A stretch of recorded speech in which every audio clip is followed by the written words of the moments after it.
On Monday evening, the children were already tucked away in their rooms at the far end of the hallway. Meanwhile, Matt and Lynn were nestled in their bedside nook, supported by pillows. Matt was engrossed in a book about the Civil War, while Lynn was busy editing a marketing report. With a soft sigh, Matt closed his book and turned to face his wife. He always found it endearing how the tip of her tongue would slightly emerge when she concentrated, her pen hovering over the paper as she absent-mindedly tucked a dark strand of hair behind her ear. "Lynn," he called softly. She responded without looking up. After a brief pause, she turned to meet his gaze. "Do you love him?" he asked. Lynn's expression froze, and she paled a bit. She remained silent, unable to engage in the charade of asking who or attempting to deceive him. Matt deserved honesty. "No," she finally replied. "So it's just about sex," he stated.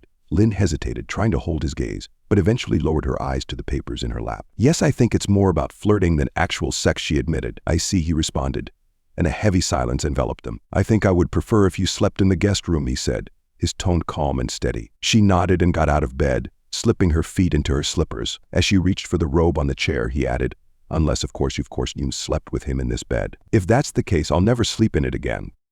"No," she assured him. "I didn't do that." She wanted to say, "How could you think I could do such a thing?" But it would have been ridiculous given the circumstances. Without saying another word, Matt turned off the light on the nightstand and lay down, turning his back to her. Lynn looked at him for a minute, her face tinsel with pain. Then she quietly left the room, closing the door behind her. Friday evening, when Matt got home, the house was filled with delicious smells. He hung up his coat and Lynn came out of the kitchen to greet him with a smile, though she didn't dare come too close.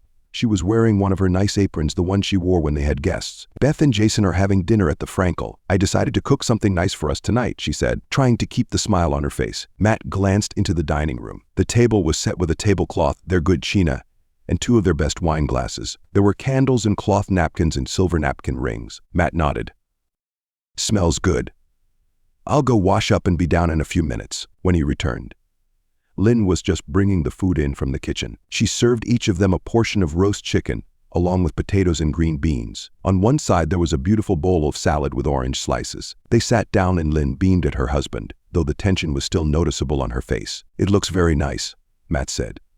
Then, without hesitation, he stood up and climbed onto a chair, towering over the table as Lynn watched. In bewilderment and then horror, he unbuttoned his pants, took out a bottle of liquid, and slowly, carefully, and thoroughly poured its contents all over the table. He splashed the chicken, potatoes, salad, and even the wine-filled glasses. "Matt, what?" Lynn almost shouted in disbelief. Her eyes were wide with shock and horror. Matt fastened his pants and got off the chair. He looked intently at Lynn. "I thought you might want to know what it's like when someone does something to something. You care about something you've invested a lot of time, love, and effort into. I thought it could be a valuable experience." Lynn didn't respond, only staring at her husband. As tears ran down her cheeks, Matt approached the closet, took his coat, and left the house. Sunday daytime. "I requested a transfer," she said. "Oh. I'm being transferred to the internal marketing department in a week. I wanted it to happen as soon as possible. I'll be in the building on Union Street, farther away from where I am now." "And why did you request the transfer?" "I thought you liked the international department, so I won't be near Douglas anymore. I won't be in the same office." He stopped raking leaves and turned to look at her, standing beside him in her colorful autumn sweater. "And why should that matter to me?" She looked both annoyed and hurt. "Because I won't be seeing him anymore. That's all I wanted you to know." That he turned back to the rake. "Lynn, you've already told me. It's over." "Of course. I believe you and trust you completely. Can you think of even one reason why I wouldn't?" She stopped her foot slightly and said, "Damn it, Matt. Do you really think your sarcasm is helping? And do you really think that moving out of that office will make everything better, as if there aren't motels, lunch hours, breakfast meetings, or client meetings outside the office, as if there aren't plenty of other men who would gladly sleep with you until they forget their own names?" Matt's voice rose to a snarl, but he continued raking the leaves into neat piles, not looking at her. "Matt," she said in a thin, sad voice, "what else can I do? I'm trying everything I can every way I know." She began to cry to show you how sorry I am, to somehow make amends for what I've done. He turned to her again. "And you think there's a way to make amends? Some magic formula, just the right words, actions, or gestures, and everything will be fixed. Understand this, Lynn. You're living in a goddamn dream world." He turned away again and went back to his raking. Monday evening, Lynn heard footsteps down the hall. Then Beth's sleepy and confused head appeared in the doorway. "Mommy, why are you sleeping in the guest room?" Although she was almost 6 years old, she still spoke with a slight lisp, especially when she was sleepy. "I stayed up late working, sweetheart, and I'm here, so I don't disturb Daddy." "Did you have a bad dream?" Beth solemnly nodded and Lynn jumped out of bed to pick her up. "Sleep with me, Betty, you and Big Bear." She tucked her daughter and the teddy bear under the blanket with her and lay down beside them. Within 5 minutes, Beth was sound asleep again. Lynn gently picked her and the teddy bear up and carried them back to Beth's room. On her way back to the guest room, she suddenly changed her mind and headed to the master bedroom. The door was slightly ajar and the room was dark. Lynn paused trying to find the right words but was stopped by an unexpected sound. It was crying. Matt was quietly sobbing, probably into his pillow. Lynn stood there listening, then slowly turned away and walked back down the hall to the guest room. Wednesday morning. Each day it became easier to sit in his office and work to concentrate on what needed to be done. His thoughts still drifted to painful places, but not as often and not for as long. His secretary, Bernice, knew something was wrong, but she sensed that he didn't want to talk about it and stopped asking, offering only sympathetic smiles. At 1050, he got up from his chair, walked to his door and closed it. Then he took a dictionary from the bookshelf and placed it on the desk. He found the word he was looking for and read the definition aloud. Chuckled a man with an unfaithful wife. He sat back down. "I am a cuckoo." He said it several times. The word felt strange in his mouth. "I am a cuckold. I've been chuckled at. She cuckolded at me." He sat for a while staring into space. Then with a sigh, he set the dictionary aside and returned to his work. Saturday, for heaven's sake. "Lynn, what on earth did you expect?" Lynn didn't answer and her friend Arlene continued. They were sitting in Arlene's kitchen, 2 cups of coffee between them. "You're sleeping behind Matt's back with some other guy." Arlene saw Lynn flinch at the word but went on, "And now you're surprised that he's angry and hurt." "I'm not surprised, Arlene." "Does he know how long it went on?" Lynn shook her head. "I have no idea. I don't know how he found out or when he doesn't want to. We haven't talked about it." "Do you think if you told him it was only a few times it would make a difference?" "Not for me," Ling made. "I mean, if it were the other way around, if he had slept with some other woman 5 times, 20 times, I'd still be torn apart. So I don't think I'm surprised." "I'm not surprised, not one bit. I just don't know what to do. I can't reach him and I don't know what the hell to do." She lowered her eyes, stirring her coffee with a spoon, while Arlene watched her silently. 3 weeks later.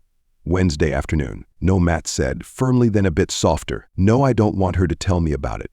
The therapist frowned slightly. She had short dark hair, almost a Beatles haircut, and wore a brown corduroy sweater. "Her name was Isabel Harshman. Don't you think it might help both of you, so you know why Lynn did what she did?" Matt looked at her, not even glancing at his wife sitting beside him. "I think it might help Lynn to get it off her chest, but I don't see how it can help me honestly, Dr. Harshman." "I feel like I'm already suffering enough." Hesitantly, Lynn said. "I thought that if I told you about it, how it happened, and why, then you would understand that I could never do anything like that again." Matt turned and looked at her. "Do you really believe that? Do you honestly think there's anything you can say that will restore my trust in you, Lynn? That will make me feel like I don't have to worry about you for the rest of my life, wondering when you'll jump into bed with another man." Lynn looked down at her lap very quietly. She said no. "Matt, I don't think there's anything I can say to do that." 2 months later. Thursday evening. "Oh, Matt, it's so beautiful here." She smiled at him, broadly squeezing his hand across the table. They were sitting at a table on the veranda overlooking the Caribbean Sea.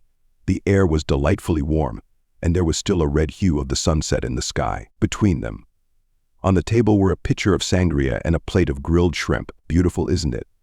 His smile in return didn't quite match hers. There was some tension on his face, perhaps around the eyes. He squeezed her hand for a few moments in response, then picked up his fork to spear another shrimp. "Thank you so much for agreeing to come south with me." Lynn knew it was hard for him to hold her gaze for more than a moment. An hour later, they were making love in their room. Later, they lay side by side, Matt on his back with his hands behind his head, and Lynn snuggled against him with her head on his chest. "That was wonderful, baby," she murmured in a low, relaxed voice, and Matt reached down to gently stroke her back. She seemed almost asleep, but then she lifted her head to look at him and said, "It's not that I don't enjoy it, but lately it seems like every time we're intimate, you always come from behind." She giggled. "Are you trying to make me your girl?" she asked playfully. Matt looked at her, his brow slightly furrowed. He sighed. "When we do it, missionary, I turned away. I watch your face, your expression, and I can't stop seeing you with him, imagining you looking at him the same way." Matt didn't finish the sentence. They lay still and Lynn suddenly felt a chill. A few minutes later, Matt got up, put on shorts and a t-shirt, slipped into his sandals and left the room. 5 weeks later, Sunday evening. Most of the time they worked in silence, standing in front of the bookshelves on opposite sides of the room. Lynn was sorting through their sets, while Matt was organizing the books. He said, "Should I keep the Dickens novels? I've read them all." "It's up to you. Take them. If you want, I'll never read them." She grabbed another handful of seds, and placed the ones that belonged to Matt in a small pile next to her. Then she turned and looked at him. She watched the muscles in his back move under his tank top, how every movement was smooth and precise. It was all so familiar that tears welled up in her eyes. In a low voice, she said, "You know this isn't what I want. I never wanted this." Matt froze for a moment but didn't turn around. He held back a response and returned to the books. Words weren't necessary. Both knew what he would have said. 7 weeks later, Saturday evening, Mommy, Beth and Jason shouted as they jumped out of Matt's car and ran into the house to hug her, leaving their overnight bags on the ground. Both started talking at once, telling her about the zoo and how giraffes were their favorites. They have such long necks and how Dad bought them each some cotton candy. Then, after the greetings, they ran past her into the living room and turned on the TV. Matt smiled as he walked to the house carrying the bags the kids had left behind. Lynn smiled back. "Looks like they enjoyed the zoo." I still can't tell if they were thrilled or terrified. We got really close to the giraffes. They were towering over the wall right above our heads, and they also loved the giant tortoises. It was a good day. They chatted for another minute or two. Lynn said, "Would you like to come in for a cup of coffee? The pot's on the stove." No thanks," he said, feeling slightly awkward. "I really should get going." "All right," Lynn said, trying to keep a smile on her face. "See you Wednesday evening," he said. Turning back to his car, she stood and watched him until the Taurus reached the end of the street and turned left, disappearing from view. 4 months later. Monday evening. Death was sitting at the kitchen table coloring, while Lynn prepared dinner. Jason was on the floor assembling his favorite wooden jigsaw puzzle for the 500th time. It was a colorful clown with 17 pieces. "Mommy or friends, supposed to kiss?" Beth asked. Looking expectantly at her mother, Lynn turned to look at her.